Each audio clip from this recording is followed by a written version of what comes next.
मैं आज अपने गृह जनपद सुल्तानपुर से आ रहा हूं और मैं मीडिया के मित्रों से कहना चाहता हूं कि आप भी कृपा करके वहां पे जाइए और वहां जो हालत है लोगों की उसको योगी सरकार तक जरूर पहुंचाइए। मैं साथियों आज गया था सफाई कर्मियों के इलाके में। 30-30 साल से वो लोग वहां पे रह रहे थे, अपना छप्पर डाल के, कच्चा घर बना के, बड़ी मुश्किल से अपना पेट काट के उन्होंने वो छप्पर डाला था, वो ईंट के छोटे मोटे मकान बनाए थे। योगी सरकार ने बिना किसी नोटिस के, मैं दोहरा रहा हूं बात को, बिना किसी नोटिस के योगी जी की सरकार ने उनके घर पे बुलडोजर चला दिया। प्रधानमंत्री जी, आप वाल्मीकि समाज के लोगों का पैर धुलने का नाटक करते हैं।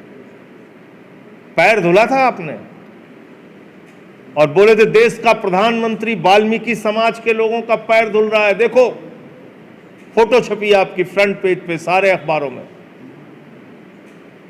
योगी जी ने जब कुंभ का मेला खत्म हुआ, सफाई कर्मियों को सम्मानित किया, बोले हम सम्मान करते हैं सफाई कर्मियों का। और ये 25-25, 30-30 साल से रहने वाले सफाई कर्मी, उनके घरों पे आपने बुलडोजर चला दिया बिना नोटिस के। आप लोगों को जरा सी भी दया नहीं आती, जरा सा भी शर्म नहीं आती। सुप्रीम कोर्ट का कोई लिहाज नहीं है, मन में कोई दया का भाव नहीं है। किसी का भी घर उजाड़ दो, आप उन लोगों के घर देखेंगे, उनकी हालत देखेंगे, आपको रोना आएगा। इस तरीके से उनके घरों पे बुलडोजर चलाए गए।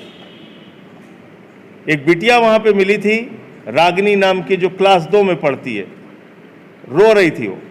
सुनिए आप। बेटा छान में जाओ, छान में जाओ। भैया राहुल, थोड़ा पानी पी लेते। अरे बेटा पी लेंगे, आ जाओ। मैं ये वीडियो भेज दूंगा आपको।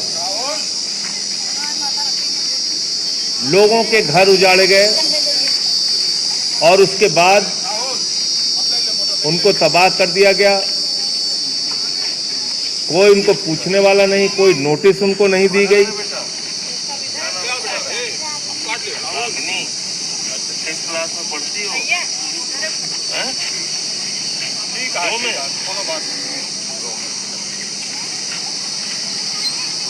ये छोटी सी मासूम बच्ची 2 में पढ़ने वाली रो रही थी। ये बिटिया, मम्मी कहाँ तुम्हारी?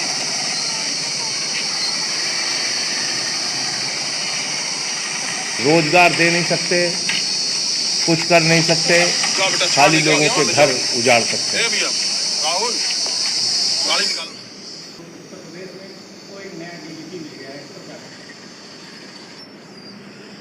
भैया, डीजीपी मिलने से कानून व्यवस्था ठीक नहीं होती है। कानून व्यवस्था ठीक होती है जब आप प्रशासन का, कानून का राजनीतिकरण करना बंद कर दें। उस वक्त जब ये पक्षपात होगा कि हाँ ये व्यक्ति बीजेपी से जुड़ा हुआ है, बलात्कार किया हुआ है, ठीक है, इसे बचाना है।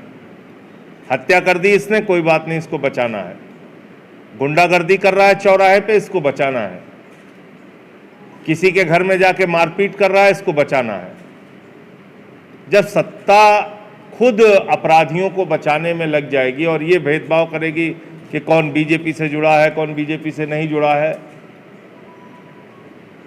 नेताजी ने फोन कर दिया इनको बचा दो, इनको छोड़ दो, इनको मार दो, इनको बंद कर दो, तो कहां से फिर? तो कुल मिला के पुलिस का भी राज हो गया है। और इसी के कारण आप देखिए ना, खुलेआम वो गाजियाबाद में विधायक जी खुद ही निकल के पुलिस बने हुए हैं, ये दुकान बंद करो, ये हटाओ, ये तोड़ो। तो कहाँ कानून व्यवस्था है? मुख्यमंत्री तो यही कह रहे हैं कानून व्यवस्था में सही है, जीरो कानून व्यवस्था कहाँ है, आप बताइए ना। उन विधायक जी का बयान भी आया है, कह रहे हैं कि बकरीद में बकरी की जगह केक काट लिया, इको फ्रेंडली बकरी बनी। तो ये हमारे विंध्याचल में भी पहुंच जाएंगे। हमको तो खतरा है विधायक जी से। विंध्याचल में जो लोग अपनी श्रद्धा से वहां जाते हैं बलि चढ़ाने के लिए, उनको सब पहुंच के भाजपाई मारेंगे, पीटेंगे, रोक देंगे। काली माता के मंदिर में जो बलि चढ़ती है इसको रोक देंगे, कहेंगे केक काटो। बंगाल में हम गए थे काली माता के मंदिर, वहां तो बलि चढ़ती है देवी को। तो नए नए ठेकेदार अगर सब, इनको कहां से टेंडर मिला हुआ है? इनको टेंडर मिला है भाजपाइयों को हिंदू धर्म का। ये तय करेंगे इस देश की व्यवस्था, कहां केक काटना है, कहां बलि चढ़ाना है, कहां बकरीद मनाना है, कहां ईद मनाना है। क्या है भाई? सर इन्हीं विधायक जी का एक और बयान आया है, कह रहे गौ कशी जो करते हैं उनकी हत्या करना मेरी। उन विधायक जी से मैं ये कहना चाहता हूं, बीफ काटने वाली कंपनी से चंदा लेने वाली बीजेपी के खिलाफ वो आंदोलन करें। बीफ वाली कंपनी से चंदा लिया ना भाजपाइयों ने, उसका रिकॉर्ड है हमारे पास, आपके पास ना हो मैं कहिए दे दूं। उनको विधायक जी को बोलिए जाके मोदी जी के खिलाफ धरना बैठे, पहले वो चंदा वापस करो फिर बोलो इस सब चीज पे।